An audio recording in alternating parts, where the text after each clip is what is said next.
Terima kasih, Bapak.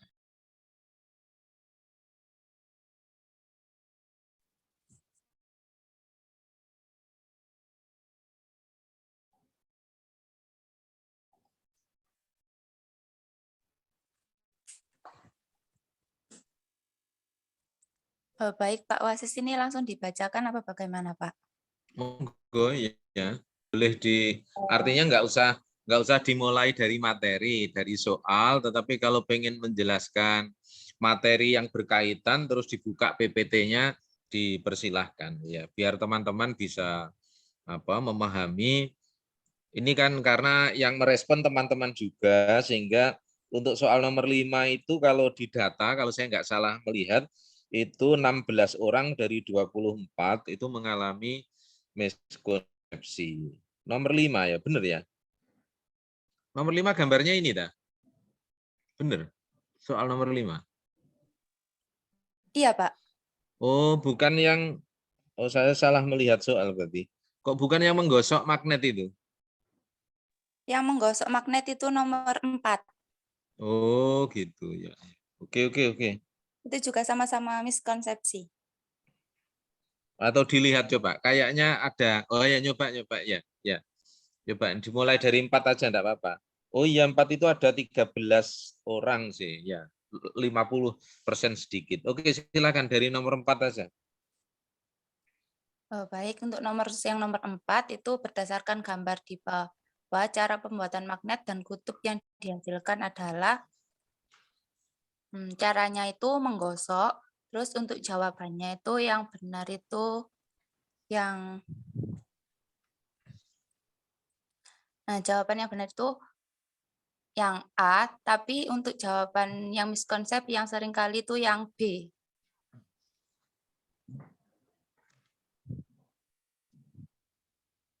Dijelaskan. Baik, jadi ini kan cara pembuatan magnetnya dengan cara menggosok. Nah, untuk jawaban miskonsepsi, ujung akhir batang yang digosok akan mempunyai kutub yang sama dengan magnet menggosok. Jika kutub magnet yang digunakan untuk Bentar. Ujung digosok memiliki kutub magnet yang sama. Iya, dah. Jadi itu yang jawaban miskonsepsinya, Pak. Oh, iya. Terus. Jika kutub magnet yang digunakan untuk menggosok adalah kutub utara, maka ujung berakhir dengan yang digosok menjadi kutub utara. Artinya jika yang digosok itu kutub utara, maka hasilnya juga kutub utara. Itu jawaban miskonsepsinya. Sedangkan untuk konsep yang benar, ujung akhir batang yang digosok akan mempunyai kutub yang berlawanan dengan magnet menggosok. Artinya jika kutub magnet yang digunakan untuk menggosok adalah kutub utara, maka ujung berakhir dengan yang digosok menjadi kutub selatan. Seperti itu, Pak. Banyak juga ya yang miss ya. Yang miss 13 orang. Dari yang 13 orang ada yang mau komplain ke Mbak Rizky? Mbak siapa ini? Yang presentasi siapa ini? Nggih, Rizky Nurfadila, Mbak Pak. Rizky. Oke ya. Mesti menengai kalau ono sing gelem ngaku ya. Coba Mbak gambarnya, gambar soal. Di gambar soal itu kok AB-nya gak ada ya? Iya, Pak, itu ada ternyata ada komplain dari responden itu Teman-teman. harusnya A dan B, nggih, Iya. dikasih tahu. Harusnya ada A dan B-nya kan. Kebetulan enggak Hanya ada ya. Yang terkecoh karena AB-nya enggak ada terus menjadi salah jawab gitu, enggak ada ya pilihannya. boten, Pak. Jangan-jangan ada. Maksudnya bagaimana, Pak? Kan U itu U. Jawaban yang benar harusnya ujung terakhir berarti menjadi selatan ya. Ya gitu Nggih, ya nggih. maksudnya. Terus itu karena nggak ada B-nya, misalnya terus dipilih B karena nggak ada B gitu kan bisa. Dikira yang B itu misalnya karena nggak ada B-nya loh ya. Misalnya dikiranya yang B itu yang sebelah kanan. Yang A itu sebelah kiri misalnya begitu. Itu jawaban yang benar menurut Mbak Rizky tadi yang mana? A atau B? Yang A. Itu asumsinya berarti kan A itu di A. sebelah kanan ya, dekat tulisan besi itu toh. Ya, betul. Bukan, Pak. A itu di Hmm. yang dekat tulisan magnet. Lah ujung terakhirnya mana? Ayo, nanti saya gawe soal malah salah. Yang disentuh magnet utara terakhir itu mana? Yang dekat Yang itu. tulisan besi apa dekat tulisan magnet? Oh, yang akhir itu dekat Tulisan tulisan besi. besi. Nggih. Iya, berarti kan ujung terakhir apa besi yang disentuh oleh ujung utara magnet itu kan dekat tulisan besi karena nggak ada B-nya, ini repot. Nah, maka di situ jadi selatan kan. Karena kan yang disentuh terakhir menjadi kutub berlawanan. Paham, Mbak Rizky? Nggih, Pak, paham. Jadi ya, yang dekat tulisan besi ini itu yang dekat gambar tangan itu loh, bawahnya gambar tangan. Itu Nggih. A atau B menurut Mbak Rizky di soal? A atau Yang B? B. Yang dekat tulisan besi itu A atau B?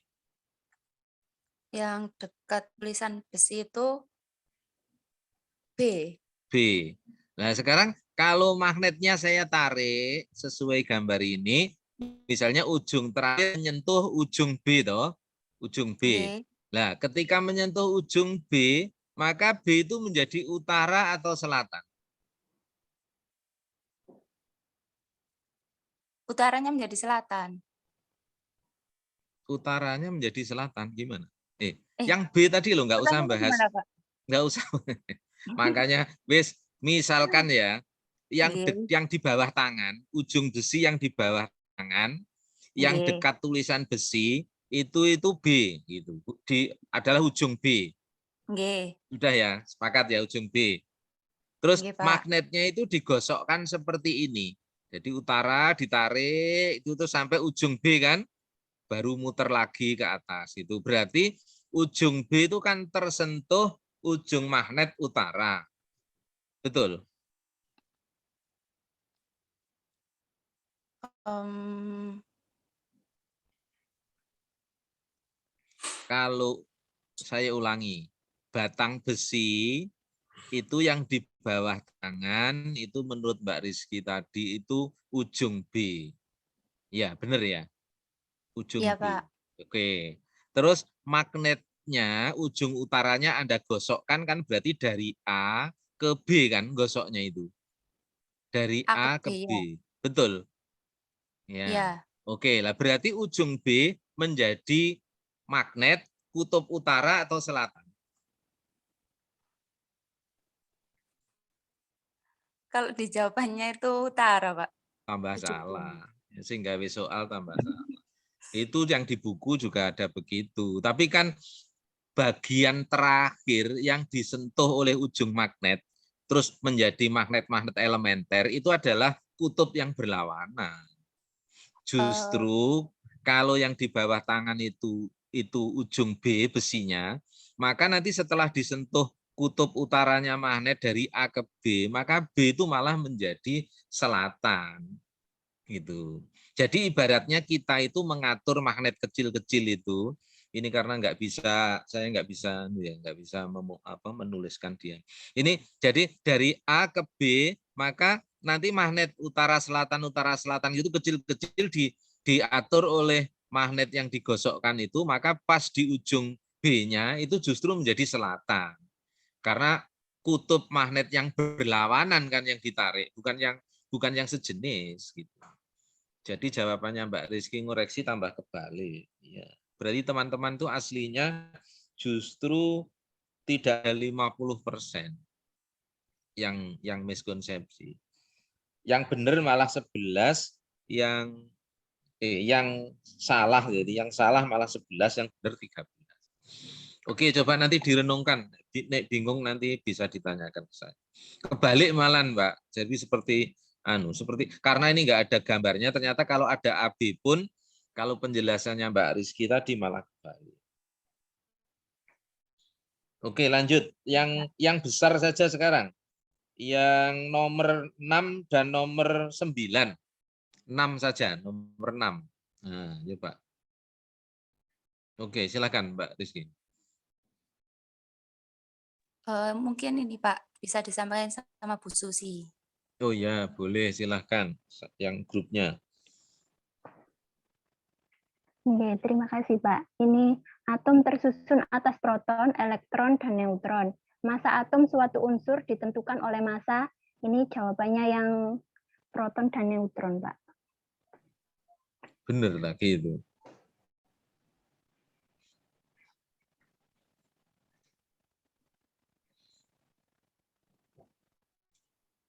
Kalimat secara teori bagaimana menurut Mbak Susi? Jadi kalau apa itu namanya massa atom suatu unsur itu ditentukan oleh massanya dari proton dan neutron, karena proton dan neutron itu berada di dalam inti, sedangkan yang elektron itu berada pada kulitnya mengelilingi, Pak, seperti itu. Kemudian di sini alasannya kenapa kok jawabannya proton dan neutron itu karena massa proton atom sama dengan massa neutron atom, yaitu massa proton memiliki massa 1,67 kali 10 pangkat min 24 gram, dan neutron itu memiliki massa 1,67 kali 10 pangkat min 24 gram. Seperti itu, Pak. Oke, cuma perlu hati-hati begini. Anda mungkin mengingat konsep massa defect ya, energi ikat. Mbak Susi semoga masih ingat ya, meskipun materinya di fisika inti. Kalau kita pengen ngitung energi ikat inti, caranya bagaimana, Mbak Susi? Iya, sebentar, Pak. Golek reba ya. Iya. Secara umum kan kesetaraan massa dan energi kan apa? Einstein, menurut Einstein. E sama dengan MC kuadrat itu, Pak. Oke, ya. Terus ngitung M-nya dari mana? Delta M-nya itu. Delta M sama dengan ZMP ditambah A dikurangi Z dikalikan MN dikurangi massa inti. Wes, saya nganggo kalimat, ojo nganggo rumus, senengane mesti. Nganggo kalimat. Ben wong sing gak seneng fisika itu iso paham lebih. Berarti untuk menghitung energi ikat inti itu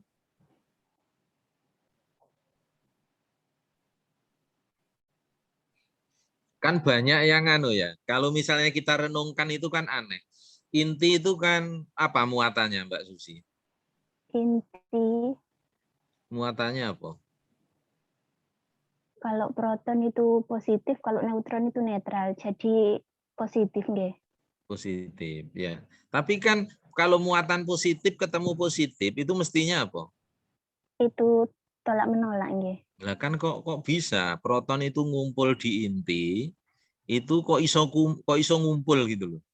Kok tidak tolak menolak misalnya. Iya kan? Itu nggih. Karena ada gaya ikat inti. bukan gaya ya tadi energi ikat tadi loh. Karena begitu besarnya energi ikat lah. Energi ikat itu dihitung dari apa tadi? Ojo pakai rumus, pakai bahasa. Energi ikat inti itu dihitung dari defek massa dikalikan 931 MeV. Iya, wes. Lah defek massanya dari mana?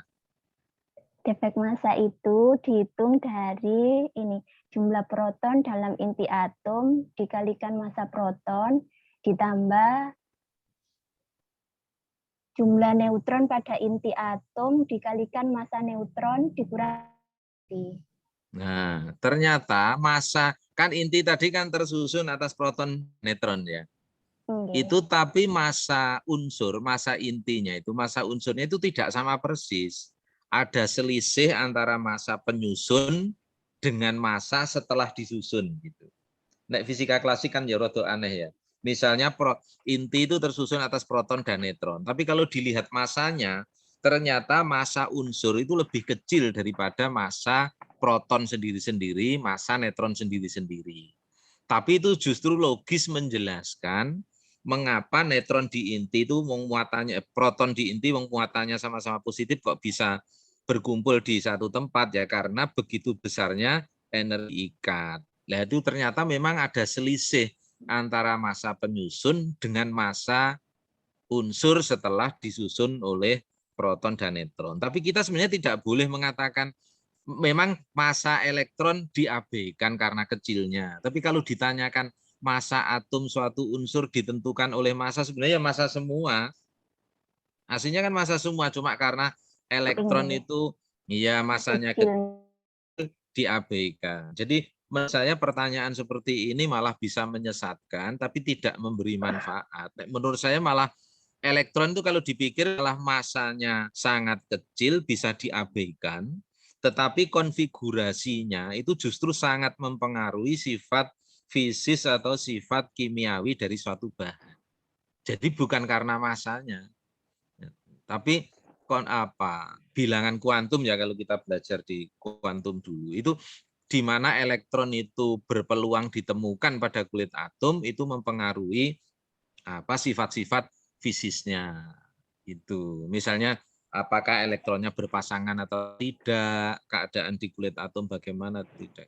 Itu menurut saya gini, soal ini boleh, tetapi kalau pertanyaan seperti ini nanti dikiranya massa elektron itu tidak menjadi massa penyusun. Ya menjadi, cuma karena sangat kecil, itu kalau ukurannya massa makroskopis itu menjadi diabaikan. Tapi sebenarnya tetap menjadi penyusun dari suatu atom, tapi karena massanya kecil diabaikan. Tapi menurut saya malah lebih menarik untuk direnungkan, itu biar bisa siswa itu berimajinasi dengan atomik yang tidak terlihat. Itu yang ditanyakan malah yang seperti tadi, proton itu sama kalau menurut elektrostatis kan muatan sejenis itu tolak menolak, tapi kok proton bisa ngumpul di satu tempat di inti gitu. Nanti sehingga harus dipelajari bagaimana energi ikat. Kemudian elektron meskipun asalnya diabaikan, mengapa kok justru sangat mempengaruhi sifat fisis dan sifat kimiawi suatu bahan. Itu malah cenderung membuat berpikir lebih analitis gitu. Oke, ya. Lanjut Mbak ke soal nomor 9 yang menurut penyaji miss-nya itu ada 21. Oke, monggo. Ya, izin mengambil alih Bapak. Oke, Mas Muhammad Izur. Ya. Iya, Bapak. Jadi pada soal itu, apakah PLTN termasuk energi terbarukan? Di situ banyak yang menjawab termasuk energi terbarukan karena energi nuklir dapat membuat listrik dengan kuantitas yang besar. Selain itu, ada beberapa yang tidak termasuk karena nuklir buruk untuk lingkungan. Cuman di sini saya sebagai pembuat soal itu ingin memberitahukan bahwa sebenarnya nuklir itu bukan energi terbarukan, melainkan energi yang baru. Jadi ada dua konsep di energi baru dan terbarukan. Energi baru sendiri itu adalah energi yang pemanfaatannya masih rendah, seperti hanya nuklir. Di dunia ini hanya ada beberapa negara yang termasuk di Indonesia juga ada, cuman belum beroperasi secara luas. Kalau di Indonesia itu hanya untuk riset. Dan kalau definisi energi terbarukan sendiri adalah energi yang secara simultan atau setiap hari diproduksi oleh alam. Jadi di sini nuklir tidak termasuk energi terbarukan karena bertentangan dengan definisi energi terbarukan. Sementara kalau nuklir itu kan bahan dasarnya uranium, thorium, sama satu lagi apa saya lupa, itu kan dari mineral, dari batuan yang kemudian diproses untuk direaksikan di dalam reaktornya. Di jawaban yang benar menurut saya tidak termasuk karena uranium itu dari mineral fosil. Begitu, Bapak. Mas Isur, kalau contoh nanti diulangi lagi ya, definisi energi terbarukan biar konsepnya ditangkap teman-teman dengan baik. Terus diberi contoh yang terbarukan malah. Contohnya apa? Ya, contoh yang terbarukan diulangi definisinya dulu, Mas. Energi terbarukan itu terbarukan adalah energi yang secara simultan atau setiap hari diproduksi oleh alam. kalau misalnya diproduksi oleh manusia nggak boleh.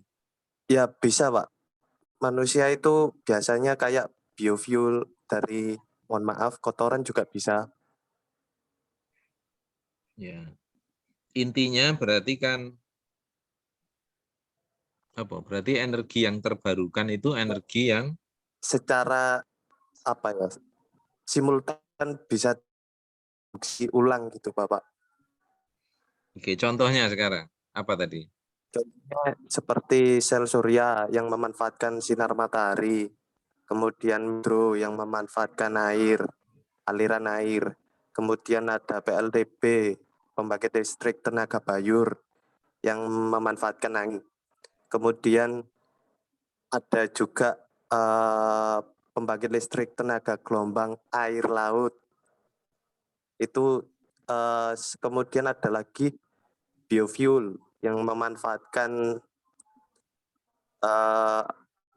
sisa-sisa dari makhluk hidup seperti kotoran hewan atau sawit. Itu salah satu energi terbarukan. Oke. Jadi intinya kalau terbarukan itu kita itu ada ruang untuk merekayasa Iya, Bapak. sehingga ketika kita menginginkan energi itu bisa kita Buat. kita produksi ya, kita buat begitu ya. Iya, Bapak. Kan ada juga yang jawab loh air lah, kalau misalnya airnya habis kan nggak bisa, berarti kita kan bisa menggunakan sumber lain. Ya kalau memang nggak ada air ya PLTA nggak bisa jalan memang ya.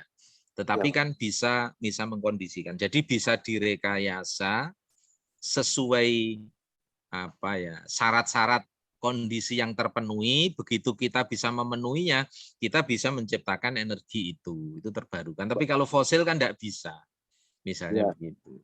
Tapi sebelumnya saya mau disclaimer ya, Pak ya.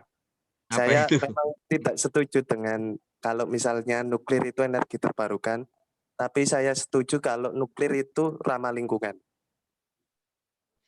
Artinya kalau nuklir diproduksi massal setuju ya, Mas Izur berarti? Kalau untuk PLTN setuju, Bapak. Tapi kalau untuk nuklir weapon tidak, Bapak. Sebenarnya tak tanya, nuklir itu sudah memberi manfaat atau belum sih di kita itu? Sudah, Bapak. Salah satunya pengangkatan makanan, terus ada lagi yang mutasi gen pada padi. Iya, banyak Mas. Cuma ya mungkin kita itu sudah terlanjur timbul kesan kalau nuklir itu membahayakan. Terus umumnya kalau pembangunan di Indonesia itu kadang-kadang khawatir belum aman begitu, sehingga ketika nuklir akan digunakan pembangkit listrik tenaga nuklir itu baru dengar beritanya sudah semuanya lebih dulu daripada pelaksanaannya. Ya, tapi sebenarnya memberi keuntungan yang sangat besar, dan memang untuk PLTN mungkin karena yang lain masih ada, artinya di Indonesia itu air ya banyak, gas ya ada, angin ada, mungkin yang dari fosil ya masih ada, batu bara, sehingga nuklir bukan pilihan, bukan satu-satunya pilihan, makanya masih bisa dihindari. Tapi kalau untuk pemanfaatan yang lain itu di Batan sudah banyak dimanfaatkan. Setuju Mas Isur. Asal dikondisikan dengan baik sebenarnya ya sangat menguntungkan sebenarnya. Iya, Bapak. Mungkin ono temannya sih nggak setuju ya nggak apa-apa, di demo kok sampean. Oke, terima kasih. Siap, Lanjut ya. Bapak. Ada tambahan dari kelompok 5? yang magnet Mbak Rizky tak kayak IPR membaca ya, atau yang lain ya. Karena di penulis buku juga banyak yang miss, termasuk jadi pada intinya membuat magnet itu hanya mengatur magnet elementer, entah digosok atau menggunakan apa elektromagnet, itu prinsipnya mengatur. Nah, ketika mengatur itu kalau yang digosok seperti tadi, ujung terakhir itu justru yang berlawanan dengan kutub yang menggosok. Tapi di buku, lupa saya, ada 2 buku yang pernah saya lihat penulisnya ujung terakhirnya sama dengan menggosok. Karena kalau seperti itu ya tidak mungkin, karena harus berlawanan yang tarik-menarik. Oke, terima kasih. Kelompok 5. Boleh ditutup. Ya, silakan lanjut. Oke. Terima kasih Mas Isur, Mbak Rizky, dan Mbak siapa tadi? Mbak Susi, Mbak Oke, Amat. Oh ya. Oke, kelompok 6 sekarang. Silakan kelompok 6. Ada 3 soal yang lebih dari 50%.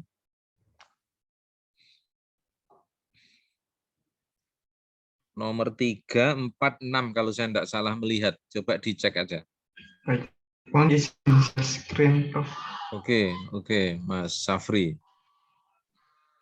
Nomor 3. Baik, mungkin Bu Firdausi bisa menjelaskan. Di slideshow dulu, Mas Safri.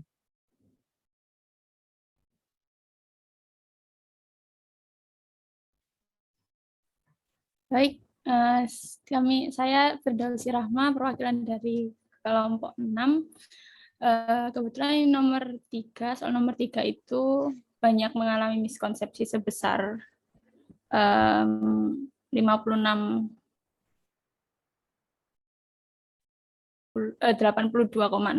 di soal nomor 3 itu.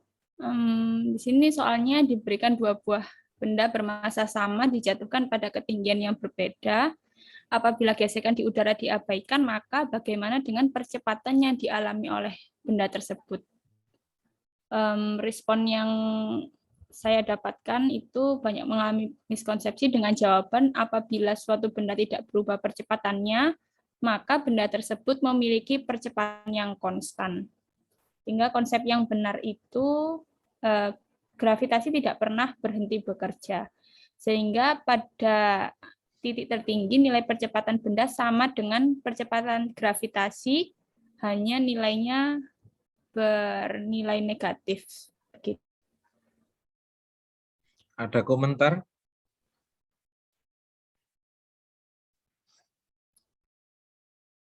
Mbak Indah, silahkan. Yang resen. Ya, terima kasih Bapak. Saya ingin sedikit mengomentari soal nomor 3. Nah, di sini itu kan diberikan 2 benda bermassa sama dijatuhkan pada ketinggian yang berbeda. Nah, kata dijatuhkan ini seolah-olah ada pemberian gaya lain pada saat menjatuhkan bola tersebut. Sementara sepemahaman saya, mungkin kalau pemahaman salah mohon dikoreksi. Untuk gaya gravitasi, benda yang bergerak jatuh bebas itu murni dikarenakan gaya gravitasinya sendiri tanpa adanya gaya lain. Misal kalau dijatuhkan itu kan berarti orangnya yang menjatuhkan, ada gaya tambahan, dan itu antara benda satu sama benda satunya. Untuk mengukur gaya awalnya itu kan kita nggak tahu gaya awalnya itu yang dijatuhkan dengan gaya yang sama atau tidak, seperti itu Bapak. Terima kasih. Terima kasih Mbak Indah. Ayo Mbak Firda dan kelompoknya, silahkan direspon.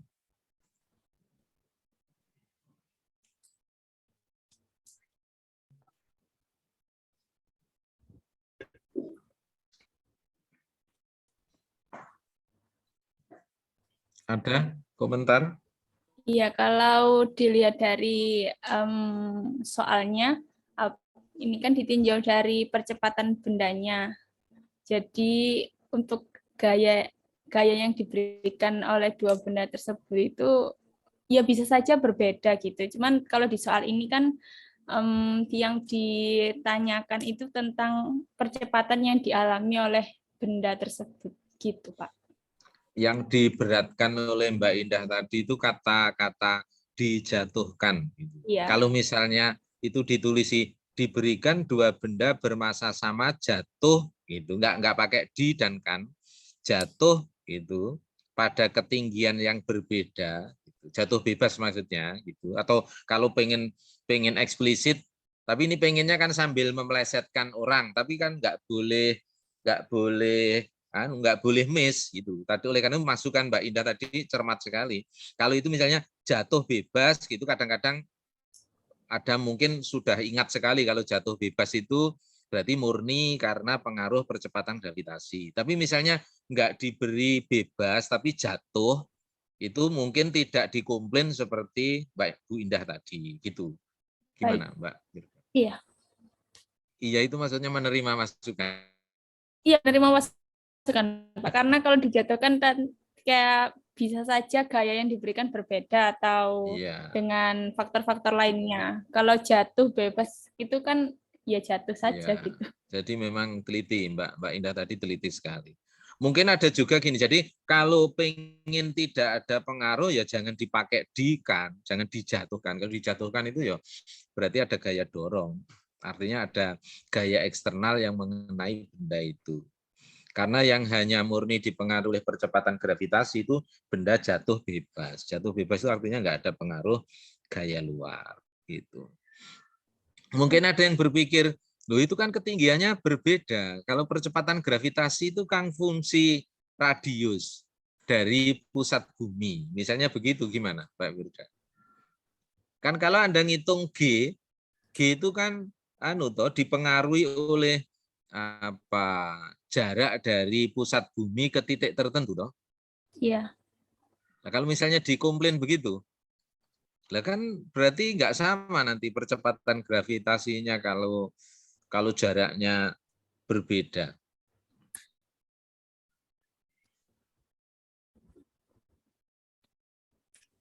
Nek muridmu sing sering melok olimpiade ngono komplain yang guru.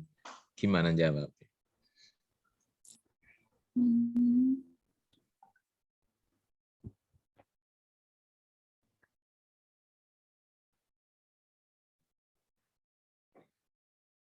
Kelompoknya?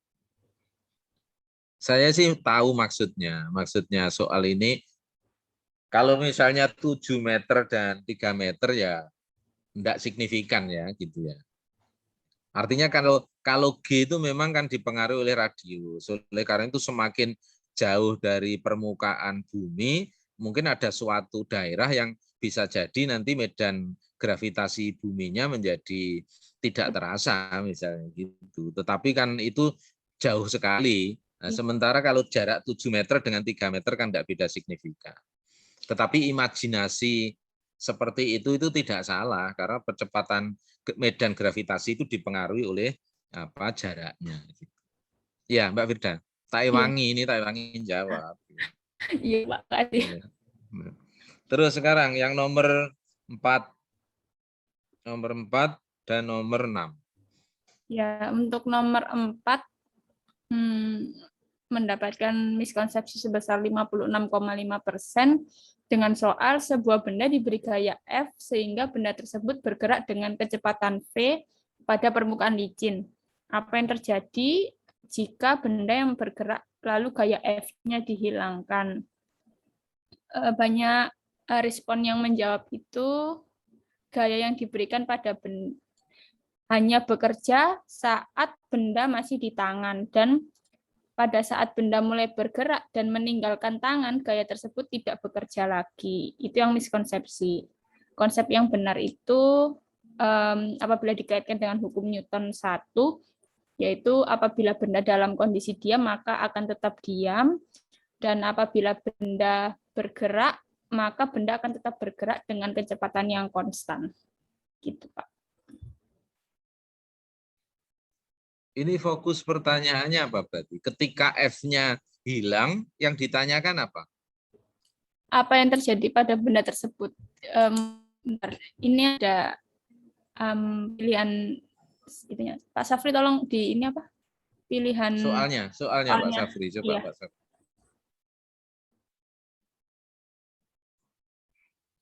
nomor 4.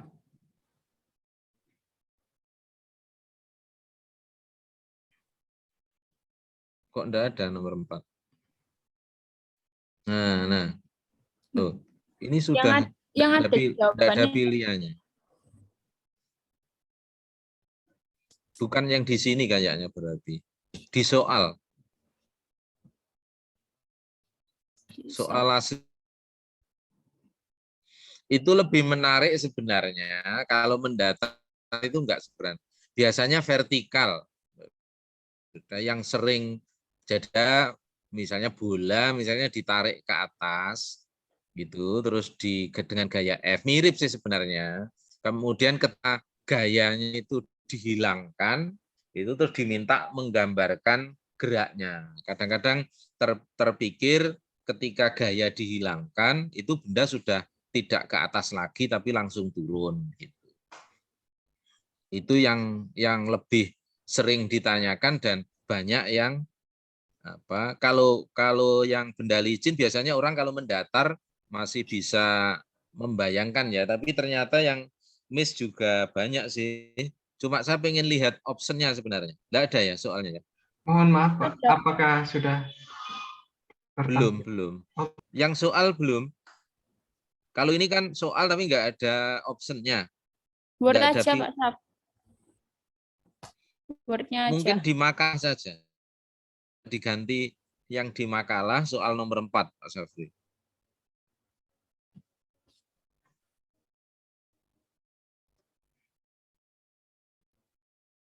Nah, oh gini ya bentuknya.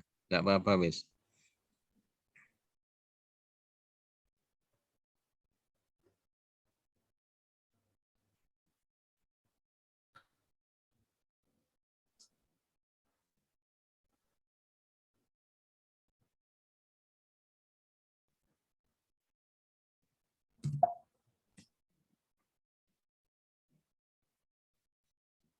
Oke sih, pilihan penyaji menurut saya sudah benar. Artinya geraknya apa berarti Mbak Firda? Gerak bendanya itu ketika masih ada gaya, jenis geraknya apa?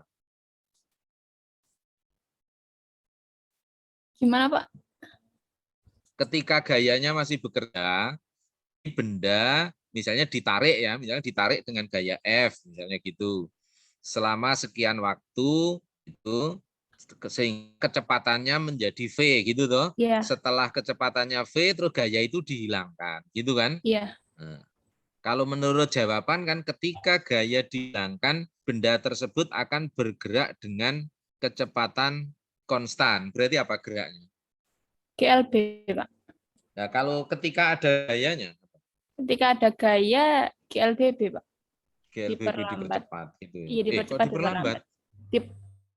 Dipercepat lalu diperlambat kan Karena berhenti. nggak ada gaya gesek Ya, ya. karena Nggak ada gaya gesek kan berarti pasti GLBB percepat, dipercepat. iya. Itu dari kecepatan kalau dari diam ya V0, terus setelah waktu tertentu kecepatannya V, terus gayanya dihilangkan. Iya. Maka dia tetap bergerak GLB dengan kecepatan konstan V. Gitu kan maksudnya begitu toh? Iya, Pak. Kalau licin terus bergerak. Nah, itu coba Anda kembangkan kalau ke atas itu lebih menjebak lagi. Geraknya itu vertikal, jadi ke atas. Benda ditarik dengan gaya F misalnya. Sekian waktu gitu. Kemudian setelah itu gaya hilang. Kemudian diminta menggambarkan gerakannya atau bahkan kuantitatif ngitung juga lebih tetapi kadang-kadang hitungan kan mungkin secara kalau analisis konseptual terlalu misalnya gitu bisa ditanya konseptual saja. Nanti kira-kira geraknya bagaimana itu. Apakah langsung diam terus turun atau masih bergerak kemudian baru turun misalnya begitu. Itu jauh lebih menyebab. Bisa membayangkan Mbak Firda? Bisa, Pak. Oke, coba nanti kalau misalnya di kesempatan lain atau tertarik untuk menyelidiki lebih jauh, itu pertama horizontal, kemudian yang kedua dibuat vertikal. Nanti konsistensi jawabannya seperti apa. Karena kadang-kadang miskonsepsi itu pada titik tertentu benar, tetapi ketika diubah kondisinya bisa kepleset lagi, itu artinya berarti belum kuat konsepnya. Oke, yang terakhir nomor 6. Baik, terima kasih Pak. Oke. Yang nomor 6 dilanjut sama Pak Syafri. Oke, silakan Pak Syafri. Mohon maaf Pak, apakah sudah tertampil PPT-nya? Sudah, tapi nomor 4. Masih kelihatan nomor 4. Ya. Baik. Oke. Berikut gambaran untuk soal nomor 6. Untuk pertanyaannya yaitu dari gambar ilustrasi pintu di bawah ini, di mana yang dinamakan torsi. Dari beberapa artikel yang saya baca, ternyata memang miskonsepsi yang paling banyak yaitu menentukan arah gaya torsi di mana. Sehingga memang terbukti ketika diujikan memang banyak yang miskonsepsi, yaitu sebesar 52,1%. Apa? Berarti yang sebagian besar miss-nya di mana, Pak Syafri? Apa, Pak? Yang sebagian besar yaitu mungkin belum mengenal torsi itu seperti apa gambarannya itu. Konsep mengenai torsi belum tahu. Kalau mengenal kan berarti namanya. Soalnya iya Pak, mohon maaf juga yang kebanyakan yang miskonsepsi memilih jawaban yang ini, yang nomor 2 ini, garis putus-putus gambar merah. Mohon izin menampilkan yang pilihannya ya Pak. Pak, iya, Ya, iya. yang Biar pasti kelihatan, biar bisa dibayangkan oleh teman.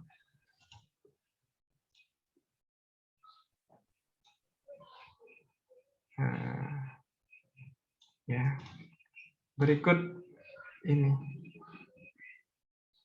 Gambarannya seperti ini kurang lebih Pak.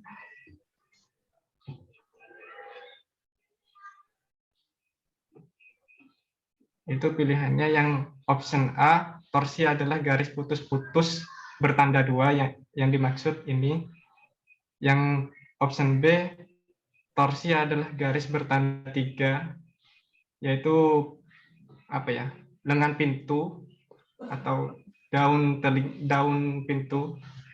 Sedangkan yang option C yaitu torsi adalah hasil kali garis bertanda 1, yaitu gaya yang diberikan dikali dengan garis bertanda 3, yaitu jarak dari pusat ke titik gaya yang diberikan, jari-jari. Terus yang D apa D? Yang D itu malah iya, yang torsi adalah garis bertanda 1, yaitu yang dimaksud gaya ini. Yang banyak dipilih berarti yang mana? Yang banyak dipilih yaitu opsi A. Torsi adalah garis putus-putus bertanda 2.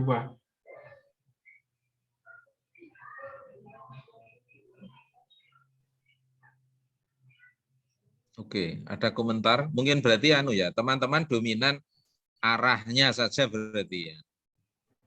Padahal sebenarnya O itu kan F di crosskan dengan R kan. Atau Iya. di situ 1 dikalikan 3 gitu toh maksudnya ya. Iya Bapak.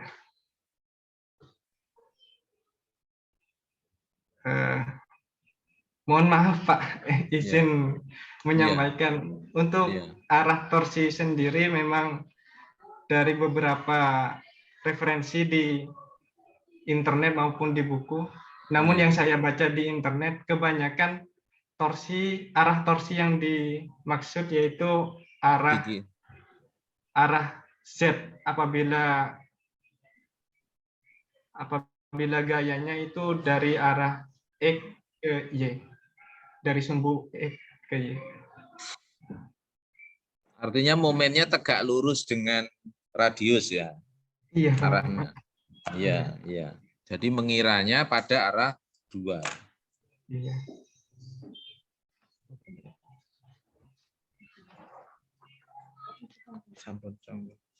Oke. Oke, jadi sama dengan momen, kalau kita ngitung momen itu kan tegak lurus terhadap R-nya misalnya gitu toh. Iya, Ya. Bapak. Iya. Oke. Ada komentar?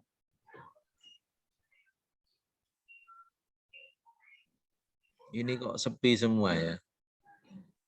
Nggak ada yang resen juga.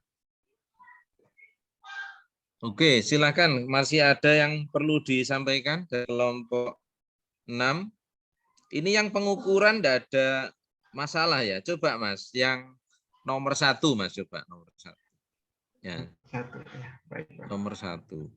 Mungkin Pak Afnan berkenan untuk menyampaikan.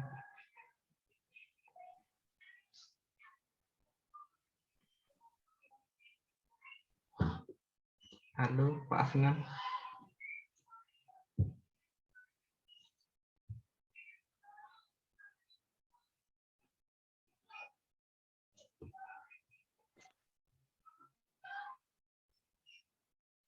Baik, apakah sudah terdengar suara saya? Sudah. Kalau untuk pengukuran, tidak ada yang ada sebagian yang miskonsepsi. Di pernyataannya berbeda dengan saya, Pak, tapi ya maksudnya sama gitu, Pak. Kalau yang di nomor 1 itu yang teman-teman yang salahnya di mana, Pak? Pak siapa? Afnan. Pak Rizky Afnan, Bapak. Oh, Pak Afnan ya, Pak Rizky Afnan. Pak Afnan. Apa yang masih salah apa Pak Afnan? Bukan yang benar. Yang benar kan sebagian besar sudah tidak mengalami miss kan, Pak Afnan? Ya. Yang mengalami miss kenapa? Di ini Pak, di alasan. Mana yang di gitu ya. Jadi kalau jawabannya benar semua bacanya. Iya Pak, cuman alasannya mungkin karena berbeda dari saya, tapi maksudnya sama gitu Pak. Jadi saya. Loh, lah kalau begitu ya benar semua no. Kalau hanya tulisannya, redaksinya beda tapi maksudnya sama kan, berarti benar juga. Gimana? Iya. Ada satu orang kalau nggak salah Pak. Yang salah. Kalau gitu enggak masalah. Iya gitu Pak.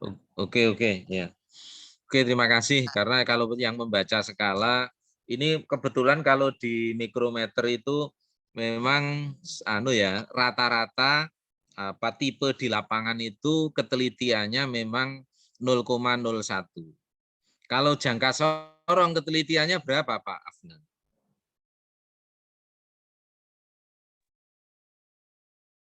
Berapa, 0,1 Pak. Berapa? 0,01 juga.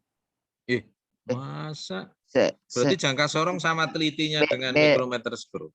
Beda di 0,1 Pak. 0,1. Pasti. Iya.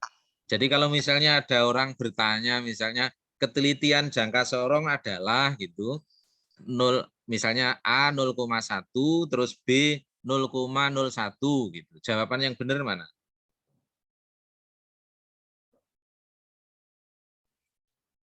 (0,1 Pak. Pasti 0,1. Itu tergantung ini ya, Pak, menggunakan milimeter atau sentimeter gitu Pak. Enggak, itu saya. Milimeter semua sudah atau senti semua itu berarti. Kalau 0,1 itu kan milimeter tuh. Apakah pasti 0,1 milimeter? Karena di buku masih banyak soal beberapa yang ketelitian jangka sorong adalah misalnya 1 mili, 0,1 mili, 0,01 mili misalnya itu. Atau kemudian dibuat senti tapi salah misalnya. Apakah jawabannya pasti 0,1? Menurut saya iya Pak, karena dari alat yang sering saya temui walaupun menggunakan digital pun 0,1. Ya, itu yang nggak boleh Pak Afnan ya. Bergantung alatnya Pak Afnan. Makanya soal yang bagus ya seperti soal nomor 1 begini. Lebih baik diberikan gambar terus diminta keterampilan membaca skalanya. Nggak perlu dihafalkan. Karena mungkin Pak Afnan pernah ketemu jangka sorong itu ada yang 0,1 mili itu kan karena noniusnya 10 strip kan, 10 skala tuh. Sehingga 1 mili dibagi 10. Tapi nanti coba dicek itu di lapangan itu jangka sorong itu ada yang noniusnya 10, ada yang noniusnya 20, ada yang noniusnya 25. Strip, jumlah stripnya. Sehingga tidak mesti 0,1 ya, bergantung 1 milimeter itu dibagi berapa strip. Kalau dibagi 10 ya akhirnya 0,1 karena di 1/10. Tetapi kalau yang dibagi 20 ya menjadi 1/20. Bisa 0, berapa itu? 0,05 ya gitu. Atau ada yang dibagi 25, berarti 0,04 misalnya gitu. Jadi tidak perlu dihafalkan. Yang bagus kalau soal tentang pengukuran lebih baik ditunjukkan gambar pengukurannya, skala, kemudian ditanyakan. Itu jauh lebih bermakna. Oke, gitu ya Pak Afnan ya. Coba dicek. Jadi nggak mesti 0,1 jangka sorong itu ketelitiannya. Nggak mesti 0,1 mili. Bergantung dari noniusnya. Oke, terima kasih kelompok 6 ya. Silahkan kelompok 7. Oke, terima kasih.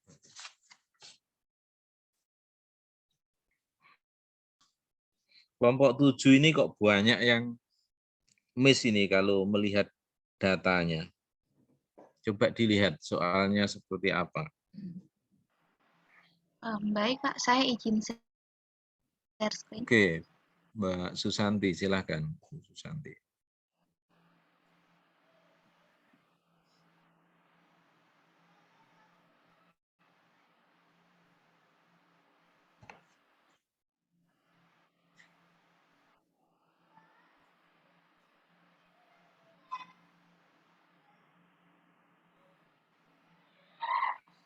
Ada 4 atau 5 ya. Yang besar 4 sih. Nomor 3, 4, 5, 6. Itu yang di atas 60% miskonsepsinya. Nomor 3, 4, 5, 6. Berarti dimulai dari nomor 3, Pak. Nomor 3 saja ya. Nomor 3, nggak usah semua. Di slideshow, Mbak. Di slideshow.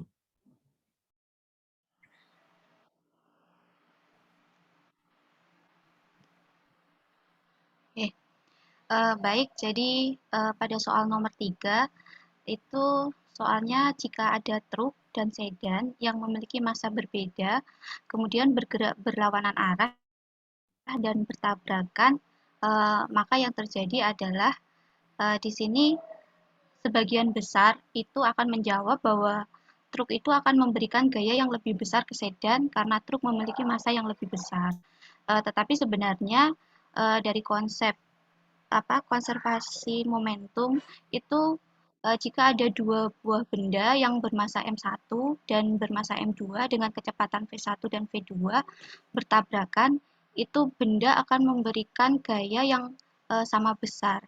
Jadi berlaku hukum 3 Newton, F aksi sama dengan min F reaksi. Seperti itu Bapak. Dari soal nomor 3. Ada komentar dari yang lain? Kalau momentumnya sama juga. Kalau momentumnya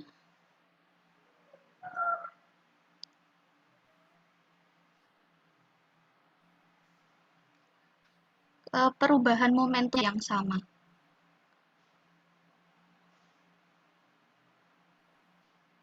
Total momentum.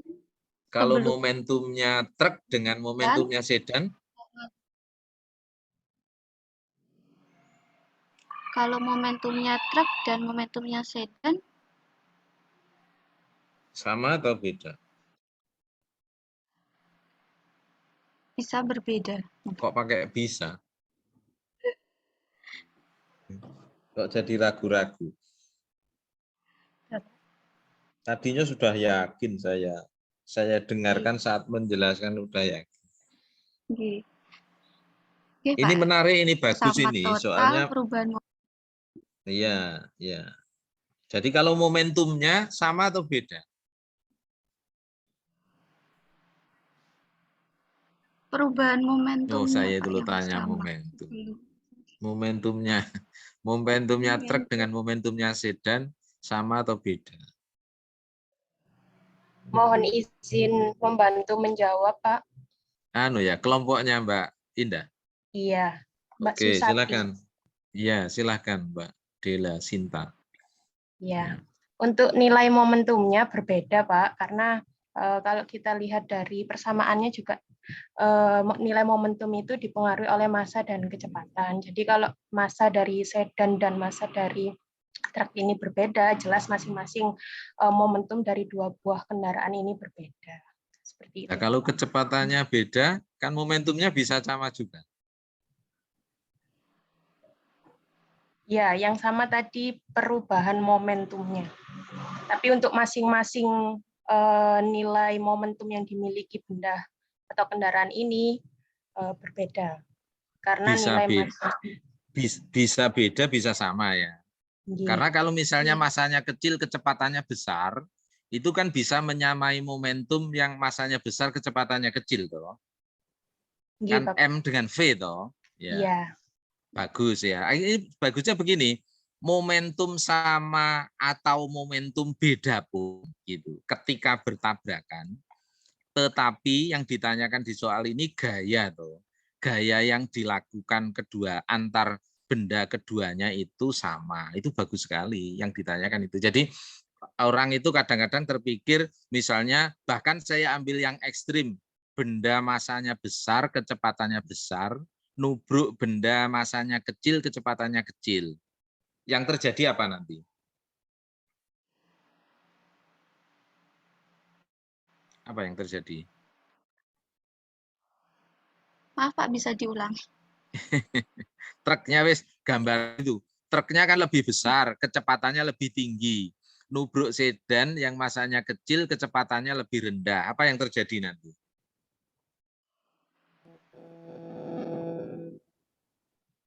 Kemungkinan sedannya kan ini Pak terlempar Pak karena kalah telak ya.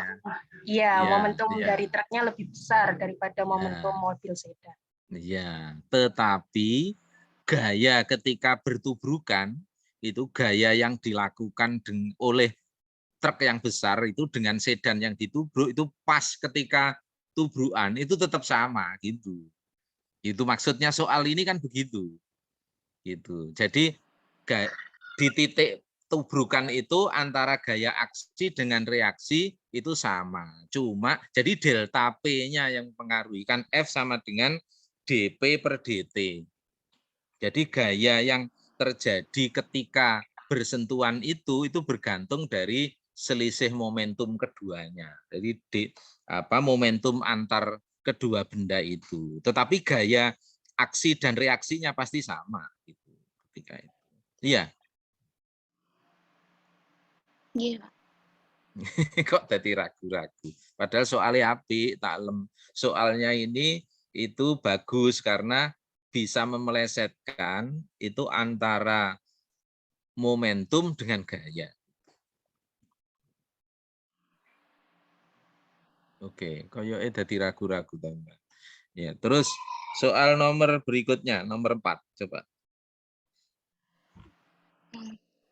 Baik, kemudian untuk selanjutnya nomor 4 di sini jika terdapat dua buah benda 1 dan benda 2 itu memiliki massa yang sama, bergerak berlawanan arah dan bertumbukan, maka selalu di sini ada kata selalu yang saya tekankan, selalu berlaku hukum kekekalan energi. Benar atau salah? Kemudian argumentasi memilih jawaban.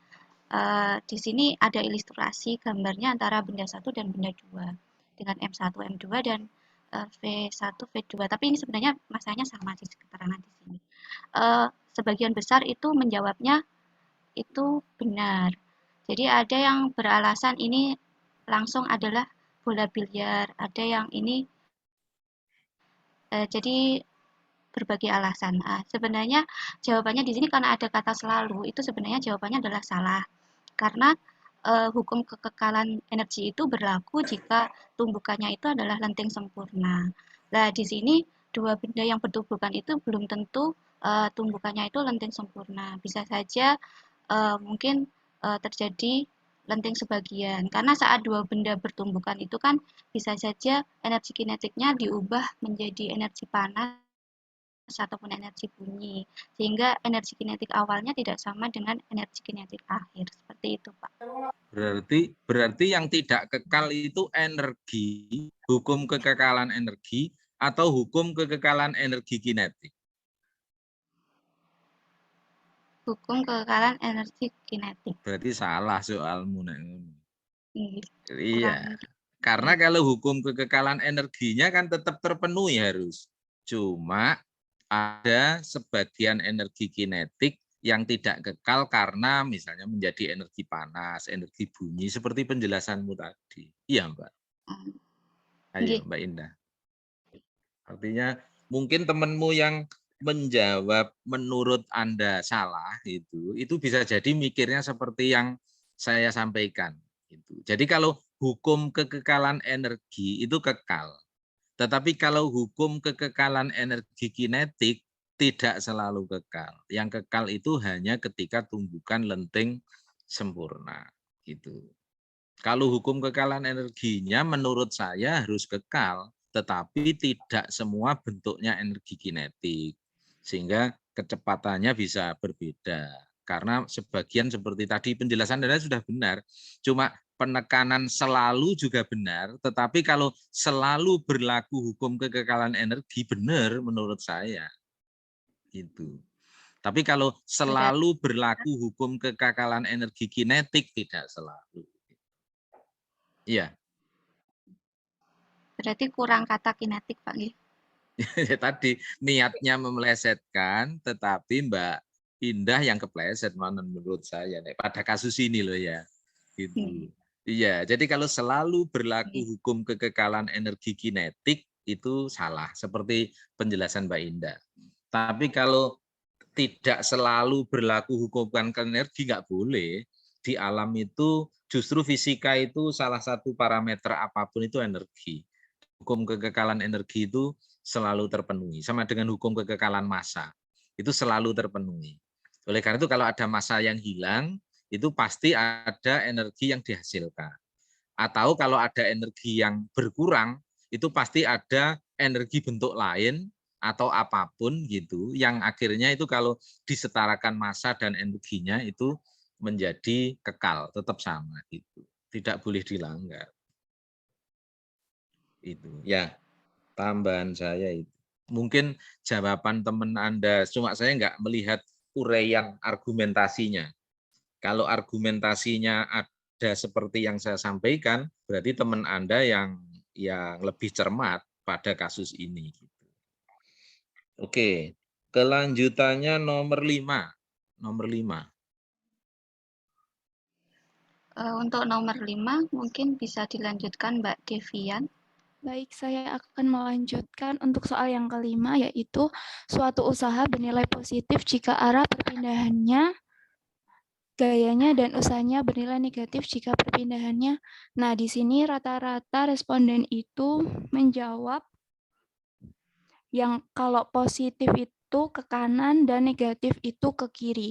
Padahal konsep sebenarnya yaitu usaha positif bila gaya F itu searah dengan perpindahannya dan usaha negatif bila gaya F berlawanan arah dengan perpindahannya. Begitu, Bapak. Oh gitu ya. Artinya teman-teman Anda ikut aturan kalau positif pasti ke kanan gitu ya kayaknya. Oke, Bapak. Kalau positif pasti ke kanan, kalau negatif pasti ke kiri. Mungkin ini temannya yang mestinya berkomentar ini. Kalau seperti itu ya kepleset saja ya. Tapi jawaban penyusun soal betul bahwa arahnya kan bisa kemana saja. Yang penting kalau searah berarti gaya itu menimbulkan perpindahan searah, itu gayanya positif. Kalau misalnya berlawanan arah itu gayanya menjadi negatif. Setuju saya, tidak harus ke kanan atau ke kiri. Kalau misalnya ada gaya tetapi tidak ada perpindahan. Usahanya Ada enggak? Misalnya ada gaya, ada gaya dan ada arahnya, tetapi tidak menghasilkan perpindahan. ada Bapak. Jika Apa dimulai contoh? dari titik awal kembali lagi ke titik awal lagi, maka tidak ada perpindahan. Oh, itu berpindah tapi balik ya. Ini enggak berpindah sama sekali. Ya paling ekstrim misalnya orang mendorong tembok misalnya. Gitu. Itu kan ada gaya dorongnya. Tapi temboknya tidak berpindah ya. Usahanya nol toh. Iya, itu maksudnya ya. Ya. Nah, yang sering mungkin ini beda pendapat juga misalnya dengannya. Misalnya sekarang mengangkat beban. Misalnya Anda menahan beban di tangan. Menahan gitu, terus ditahan, itu kan ada gayanya ya. Gayanya ke arah vertikal kan ya. Tapi misalnya bebannya itu tetap pada posisi itu. Berarti usahanya berapa?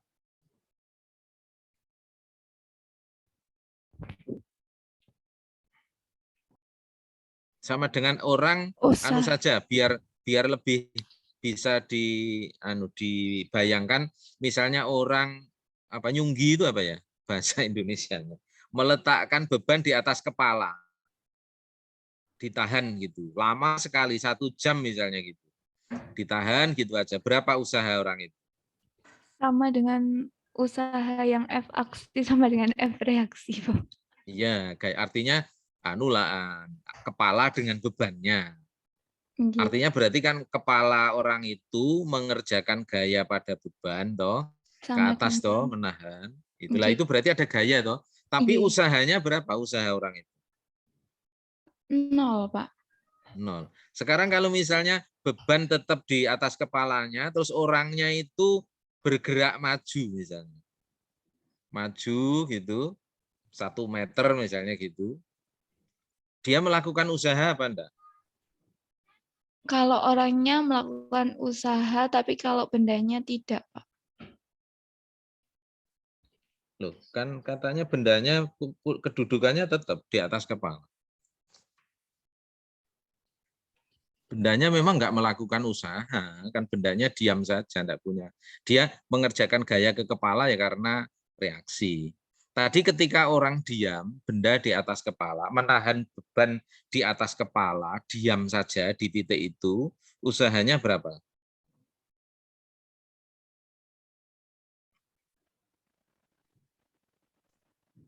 Ini yang saya tanyakan itu karena di buku pernah ditulis yang belum tentu semua Anda dan teman-teman itu sepakat. Tapi tidak apa-apa, cuma saya nggak setuju dengan tulisan di buku. Jadi gini, kalau orang misalnya menahan beban di atas kepala, orangnya diam, itu usahanya 0, setuju saya. Karena meskipun kepalanya menahan beban itu dengan gaya tertentu, tetapi posisi bendanya kan tetap. Gitu, tetap ketinggiannya kan tetap, tidak mengalami perpindahan kemana-mana, maka usahanya 0. Gitu ya, secara fisik begitu, meskipun orangnya sebenarnya ya lelah juga gitu. Nah, tetapi di buku itu dituliskan ketika orangnya berjalan gitu, itu karena ketinggian benda itu tetap dari atas tanah, kan tetap di atas kepala, itu tetap dikatakan usahanya 0. Tetapi saya, coba ini direnungkan, kalau nanti nggak setuju ya boleh didiskusikan.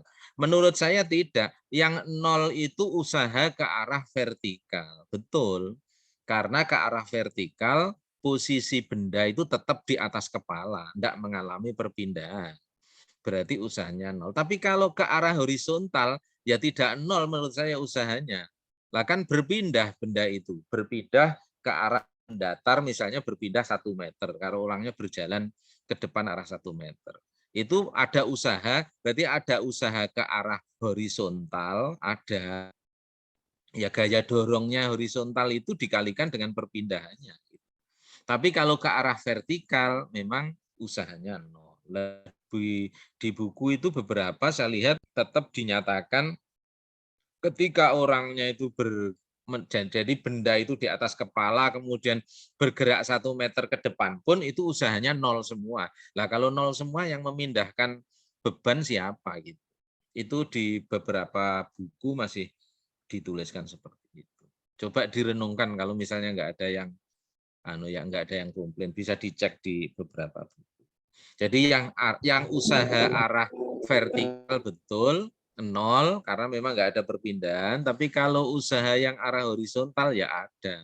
Karena benda terbukti berpindah dari posisi awal menjadi 1 meter berpindah menjauhi posisi awal. Berarti usaha horizontalnya ada.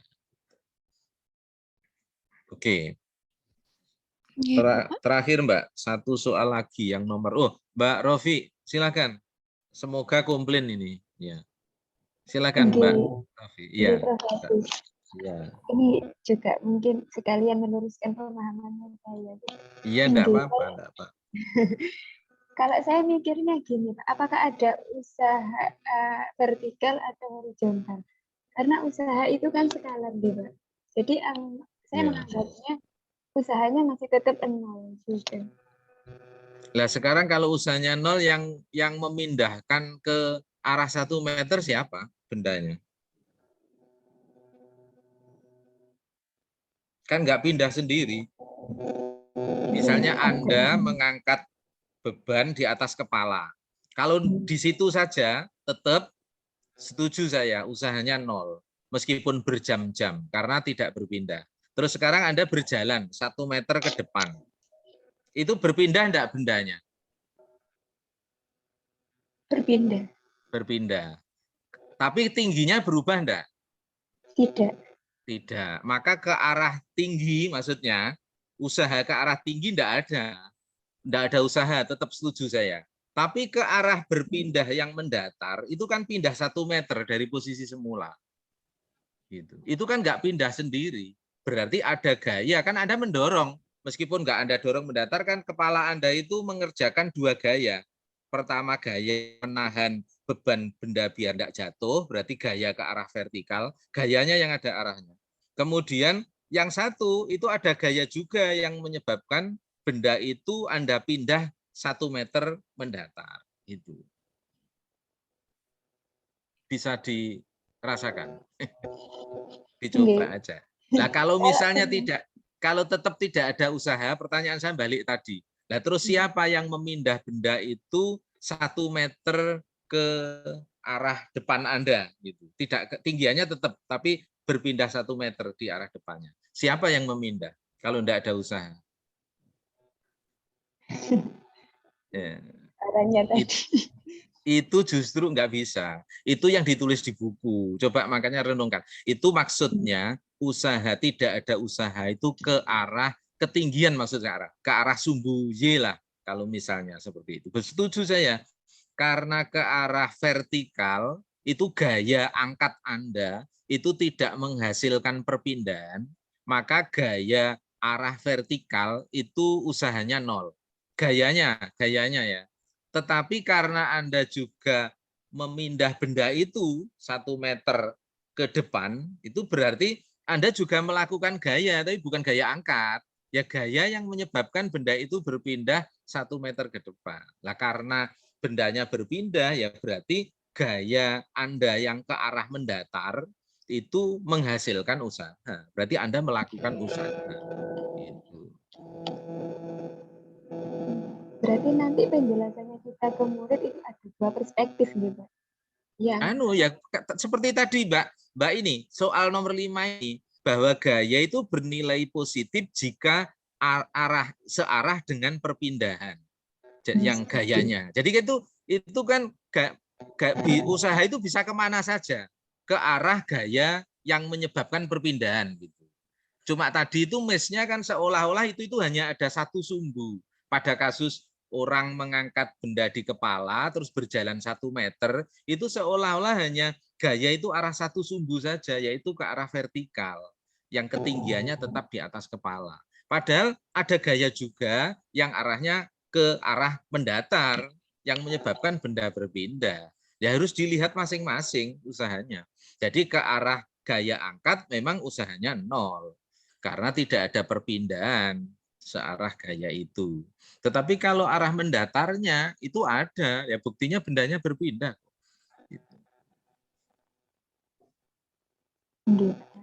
Ya, direnungkan saja ya, enggak apa-apa. Ya, tapi saya nggak setuju dengan ini, malah tidak hanya buku bahasa Indonesia kalau itu. Saya lihat referensi di Glencoe, saya pernah melihat itu ditulis begitu. Tetapi ada yang buku menulisnya apa cermat juga ada. Tapi saya tidak setuju. Anda boleh silakan direnungkan. Memang itu mikirnya gayanya hanya ke arah vertikal. Tapi kalau misalnya orangnya bergerak melingkar, Mbak Rofi, jadi di benda itu diangkat di atas kepala, terus bergerak muter-muter balik ke posisi itu, ya 0 lagi menurut fisika. Karena ke arah ketinggian nggak ada perpindahan, ke arah muter-muternya balik ke titik semula. Secara fisika tambah membingungkan orang lagi, tapi begitulah, karena gayanya tidak menimbulkan perpindahan sama sekali, ya usahanya 0. Kita harus sepakat. Gitu. Tapi kalau tidak kembali ke posisi semula, berarti ada perpindahan, itu berarti ada usaha. Oke, ya. Ya, nanti dipejamkan mata atau direnungkan lagi. Tidak apa-apa ya. Terus nomor 6. Yang lain mungkin ada juga yang nggak setuju, cuma nggak nyampaikan. Tapi silahkan direnungkan. Ini terbuka saja, Anda kan juga sudah ngajar, sudah banyak baca buku, konsep, ini kita diskusi. Misalnya nanti nggak enak di forum, terus ketemu saya suatu saat, nggak usah nunggu ujian ya. Itu ketemu mau diskusi juga enggak apa-apa, silakan. Oke, terakhir nomor 6. Ini 70% ini yang miss menurut tapi yang heran tadi saya yang nomor 5 itu malah 79% yang miss. Tapi kayaknya memang tadi seolah-olah yang positif itu harus ke kanan, yang negatif itu harus ke kiri gitu. Padahal positif negatif ya bergantung, kalau di fisika kan bisa ke sumbu mana saja. Oke, silakan nomor 6. Perhatikan gambar berikut. 3 bola bermassa sama, yaitu 3 kg masing-masing menuruni lembah dari titik 1 ke titik 2, sebagaimana gambar di atas. Jika gaya gesek diabaikan, maka usaha yang paling besar terjadi pada lintasan. Nah, ini rata-rata jawabannya itu lintasan B dan lintasan C. Padahal sebenarnya usahanya itu adalah sama. Di sini memakai konsep hubungan antara usaha dengan energi potensial, yaitu W sama dengan delta EP. Jadi usaha itu dipengaruhi oleh massa, gaya gravitasi, dan ketinggian. Nah, di sini kan ketinggiannya sama, yaitu pada posisi 1, ini kan sebesar 7 meter, pada posisi 2, ini 2 meter di atas tanah, sehingga hanya itu adalah 5 meter. Nah, di sini massanya sama, ketinggiannya juga sama, berarti usahanya itu sama. Begitu, Bapak. Oke, saya malah bertanya yang miss ya. Yang miss itu mungkin pasti confused dengan gaya gesek ya, lintasannya. Nah, ini konsepnya kan pada gaya konservatif, jadi sehingga tidak ada gaya gesek, sehingga penjelasan penyusun soal itu sudah benar sekali. Ini murni hanya karena energi potensial, sehingga ketika ketinggiannya itu berpindah dengan beda posisi yang sama, maka ya selisih energinya menjadi sama. Itu. Saya rasa sebenarnya mungkin aja, dan kalimatnya di soal sudah ditulis kok, jika gaya gesek diabaikan, sehingga lintasan itu tidak mempengaruhi. Kalau gaya geseknya tidak diabaikan, ya memang tidak memenuhi hukum gaya konservatif. Ada komentar?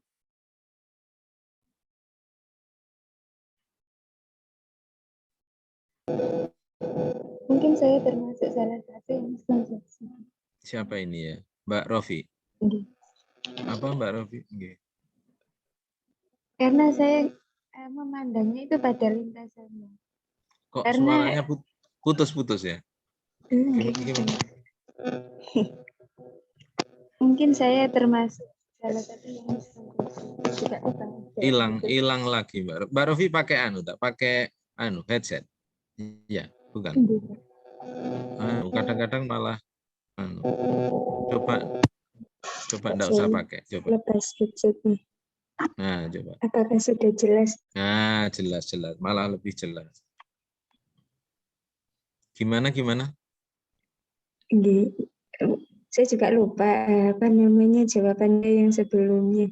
Cuma kalau saya memandang soalnya ini mungkin Nomor 6 ini ya. termasuk salah satu Nomor yang 6 ini. salah juga. Nggih. Karena di situ saya memperhatikan pada lintasannya, Pak. Iya. Selama mikir lintasan itu nanti gandengannya kayak gesek dan sebagainya. Terus energi kinetik dan sebagainya gitu akhirnya. Tetapi pada kasus ini tidak gitu. Hanya pokoknya posisi di titik 1 ke titik 2. Tapi tidak ada gaya gesek. Ini kalau ditulis eksplisit kan gaya konservatif. Berarti tidak memperhatikan lintasan. Hanya selisih dari posisi gitu. Ini idealisasi ini, kalau dalam kehidupan mungkin ya tidak terjadi, tidak ada. Gitu. Pasti ada pengurangan karena gaya gesek dan sebagainya. Itu mungkin ya pada titik yang sama itu kalau dilihat, kalau misalnya benda bergerak dengan kecepatan tertentu, mungkin ya menjadi energi kinetik di titik B-nya, gambar yang bawah itu jadi beda-beda. Itu mungkin yang gambar A itu paling cepat mungkin karena kan berangkat dari energi potensial yang sama tapi lintasannya paling pendek misalnya gitu. Tapi ini tidak memperhatikan itu Mbak Rofi. Jadi kalau confuse dengan atau bercampur dengan konsep lintasan dan gaya gesek menjadi salah tadi. Tetapi ini idealisasi. Ini seolah-olah meskipun gambarnya seperti ini, tetapi panjang lintasan itu tidak mempengaruhi karena memang tidak ada gaya gesek. Karena itu dituliskan jika gaya gesek diabaikan. Sehingga murni dari energi potensial. Oke, sebelum kelompok ini ditutup, misalnya ada orang mengatakan di usaha dan energi itu kan berkaitan. Itu ada kadang-kadang saya lihat sampai nulis di tesis itu menuliskan W sama dengan E gitu. Itu benar atau salah? W itu kan simbol usaha ya, atau usaha sama dengan energi gitu. Betul atau salah?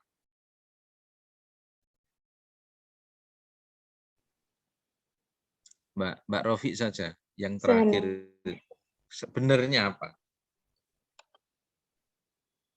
Kalau usaha tadi itu kan ini apa namanya gaya dikali dengan perpindahan, sedangkan energi sendiri itu kemampuan untuk melakukan usaha. Ya benar hubungannya. Gitu. Berarti apa? Usaha itu? Kenapa Pak? Apakah untuk bahwa usaha sama dengan energi itu betul? Menurut saya salah. Yang benar apa? Nggak usah lari ke gaya sama perpindahan. Hubungan W sama dengan E saja. Yang benar harusnya apa? Usaha itu, kalau terjadi usaha itu pasti energinya apa? Naik. Apa? Kalau pakai simbol yang benar apa? W sama dengan? Delta E. Delta E. Harus ada deltanya. Apa itu artinya? Perubahan, Pak. Perubahan, betul Mbak Devian. Jadi nanti jangan menuliskan W sama dengan E atau usaha sama dengan energi, itu tidak mungkin. Kalau energi tidak berubah, itu tidak mungkin ada usaha. Atau sebaliknya, kalau orang melakukan usaha terhadap sesuatu, itu pasti energinya berubah, begitu. Gitu. Jadi nggak bisa W sama dengan E, itu nggak bisa. Makanya kalau bukunya tulisannya benar itu mesti W sama dengan delta E. E-nya bisa macam-macam, energi apapun. Tetapi pasti pakai delta harus. Perubahan kan maknanya. Karena yang menghasilkan usaha itu adalah perubahan energi atau sebaliknya. Itu ya. Nanti diingat-ingat karena kadang-kadang masih sering begitu. Oke, terima kasih. Kelompok 6. Enggak pakai tepuk tangan karena enggak kelihatan ya. Terakhir kelompok 7 ya, nggih.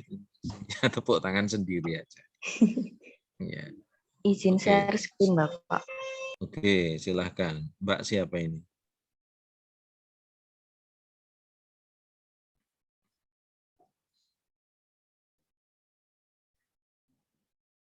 Oh, Mbak Maulidia, kelompoknya, bukan?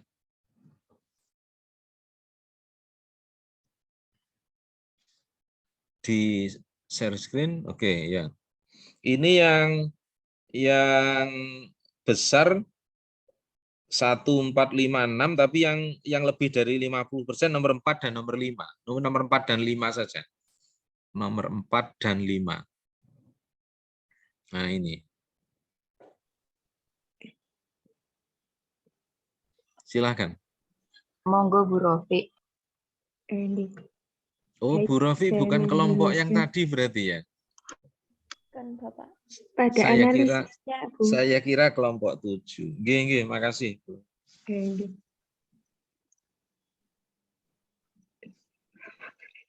Materi. Di situ ada soal di mana diketahui modulus M-nya baja sekian, besi sekian, terus kemudian aluminium sekian. Nah, dengan mungkin teori dulu ya, biar teman-teman iya mendapatkan manfaat apa modulus. Banyak 50% itu mengalami miskonsepsi, Pak. Yang pertama itu menganggap semakin besar modulus Y-nya, regangannya itu semakin besar juga. Terus yang kedua itu juga kan adanya ini pemaknaannya simbol antara kurang lebih sama lebih dari, karena saya lihat penjelasannya itu sebenarnya benar, cuma pilihan jawabannya itu salah. Saya menganggapnya itu mungkin pemaknaan pada simbolnya yang keliru begitu. Karena di sini miskonsepsinya ini modulus yang bajanya terbesar karena tadi modulus yang-nya juga besar, akhirnya dianggapnya regangannya itu semakin besar. Padahal yang kedua itu pemaknaan simbol pengaplikasian dari modulus yang-nya. Sedangkan konsep yang sebenarnya bahwa modulus yang itu merupakan ukuran ketahanan suatu bahan untuk meregangkan ketika dikenai tegangan.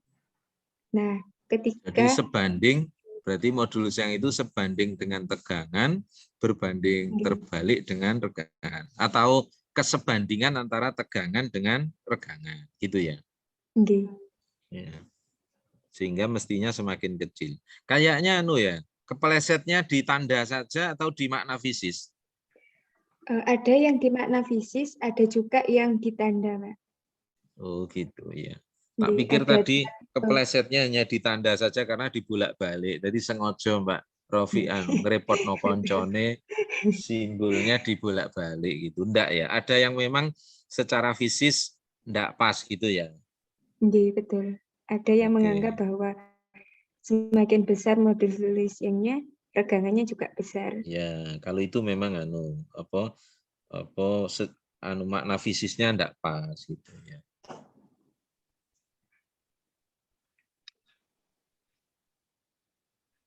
Oke, terus nomor 5 yang lebih dari 50%. Itu soalnya ada pegas disusun secara campuran antara paralel sama seri, terus yang kedua itu disusun secara seri. Nah, di situ ini untuk mengetahui gaya pada rangkaian 1 sama rangkaian 2. Di situ jawabannya ini di analisisnya, Bu. Oke. Nah, di situ terjadi miskonsepsinya sebesar 54% dengan pendapat bahwa memiliki jumlah pegas yang lebih banyak dan memiliki panjang total yang sama, maka panjang 1 itu dibagi 2. Terus kemudian kesalahan yang kedua itu pada pengoperasian formula pegas antara disusun seri sama paralel. Karena ini mungkin hampir luputnya itu antara rangkaian ada ini listrik itu ya. Pegas sama Listrik listrik. Seri pegas antara ini sama listrik. Karena Ada yang berbeda. ada yang jawab dihubungkan dengan jumlah pegas saja gitu, ada juga ya, Mbak Rofi? Ada, Pak. Yang itu sih nggak oleh ya, oleh ngajar gitu. Kalau yang masih confused dengan listrik itu ya namanya manusia ya, tapi ternyata kalau pegas kan justru kebalikannya ya, dan di rasionalnya bisa oke gitu. Semoga yang miss karena hanya bergantung jumlah pegas itu nanti bisa diingatkan oleh soalnya Mbak Rofi dan teman-teman. Ada soal enggak yang grafik, terkait grafik Mbak Rofi? Ada, nomor 3. Coba. Yang grafik ketika mengaitkan misalnya variabel. Coba. Ada juga nomor 2 kayaknya kalau enggak salah. Itu dari siapa yang ini. Kalau ini kalau ini sifat elastis, plastis gitu. Yang hubungan apa itu di percobaan gini, ini terkait dengan nanti ketika membuat LKPD. Ini aja percobaan ya. Coba apa ini soalnya? Coba Mbak dibahas Mbak Rofi. Itu ada sebuah grafik hubungan antara gaya dengan pertambahan panjang. Karena kalau pada percobaan yang dimanipulasi itu Pak?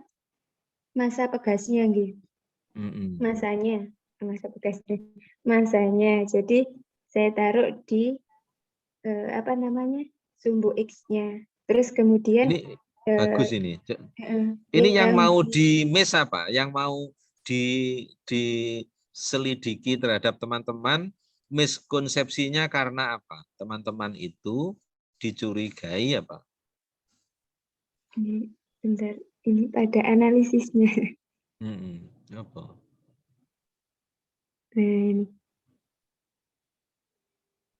Jadi di situ ada batas elastisitasnya. Teman-teman banyak masih enggak banyak sih karena tidak lebih dari 50% yang menganggap bahwa pada batas elastisitas itu masih terjadi hukum Hooke. Karena di situ juga ada grafiknya. Padahal grafiknya sudah tidak linier ya. Sudah tidak linier. Coba balik ke grafik tadi. Oke.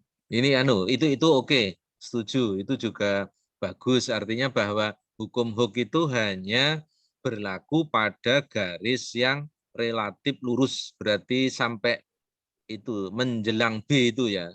Yang berapa itu ya. Misalnya karena nggak persis di titik itu, betul. Nah, terus yang kedua gini, ini biasanya ada yang tidak memperhatikan, tetapi kalau melihat gambar ini tadi Mbak Rofi sudah menyinggung sih, ini variabel manipulasinya apa? Itu kalau misalnya dibayangkan percobaannya itu bagaimana berarti? Jadi bebannya itu nanti ada yang pakai 1 atau 2 gitu. Jadi diubah-ubah ya. Masanya yang dirubah, nanti pertambahan panjang pegasnya bagaimana? Oke, jadi memang itu yang kadang tidak diperhatikan. Jadi kalau sebenarnya tidak hanya percobaan tidak hanya percobaan hukum Hooke, percobaan apapun kalau gambar grafik itu sebenarnya aturan matematisnya itu kan menggunakan aturan matematis. Itu variabel manipulasi diletakkan di sumbu mendatar, variabel respon diletakkan di sumbu vertikal. Begitu aturannya. Sehingga kalau percobaannya umumnya di buku sih memang sumbu X-nya itu mendatar, sumbu F-nya itu vertikal. Karena kan F sama dengan apa? Setaranya itu sama dengan K dikalikan delta X. Gitu, sehingga kemiringannya seperti itu.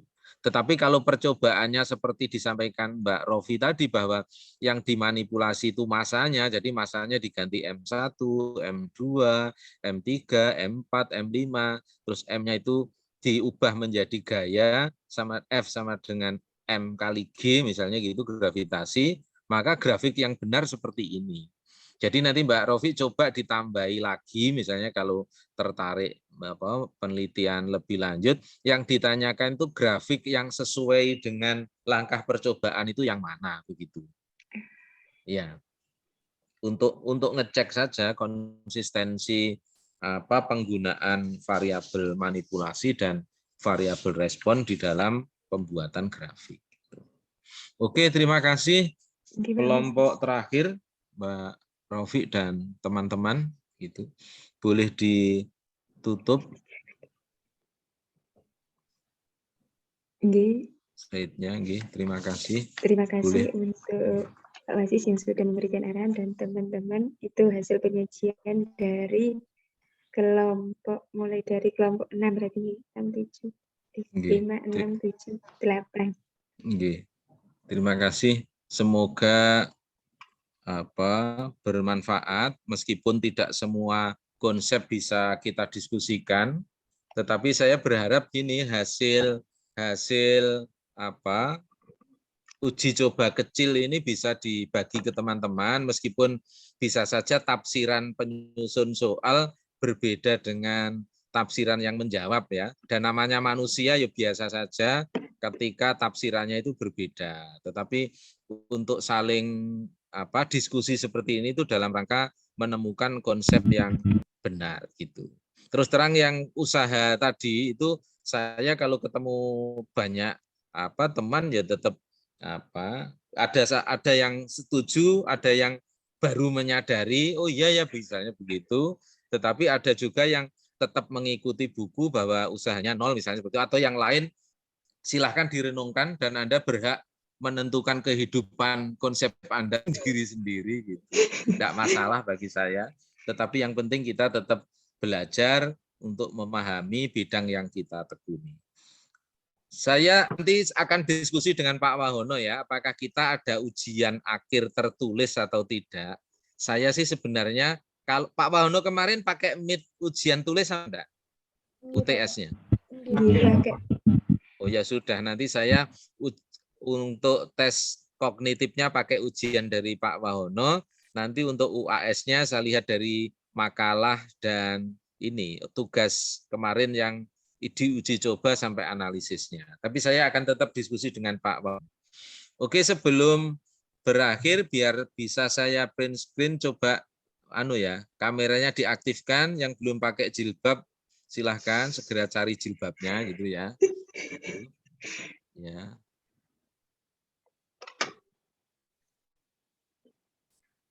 Tidak memungkinkan ya enggak usah ya, daripada oke ya, halaman pertama saya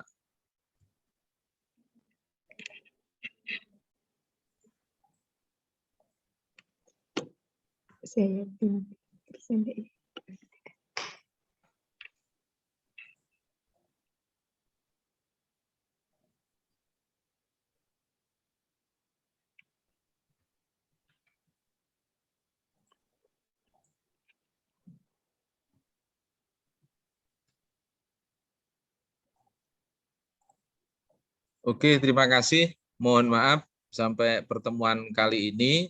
Semoga diskusi kita membawa manfaat ya untuk konsep masing-masing, dan saya ingin Anda justru menindaklanjuti ketika nanti menyusun tesis itu justru konsep-konsep yang selama ini itu menarik, jangan yang sudah mapan. Yang Anda sudah mapan sekali gitu, itu perlu pindah lah gitu, pindah ke lain materi yang oh iya ya, misalnya ketika ketemu, ketika diskusi kok saya ragu-ragu gitu, jadi Anda mencari nanti membuat materi gitu, entah bahan ajar, LKPD atau apa, sehingga membuat orang lain yang mungkin sebelumnya itu mengalami hal seperti Anda rasakan itu menjadi lebih baik. Begitu ya. Terima kasih, mohon maaf. Assalamualaikum warahmatullahi wabarakatuh. Waalaikumsalam warahmatullahi wabarakatuh. Terima kasih. Terima kasih banyak, Bro. Oke, sama-sama.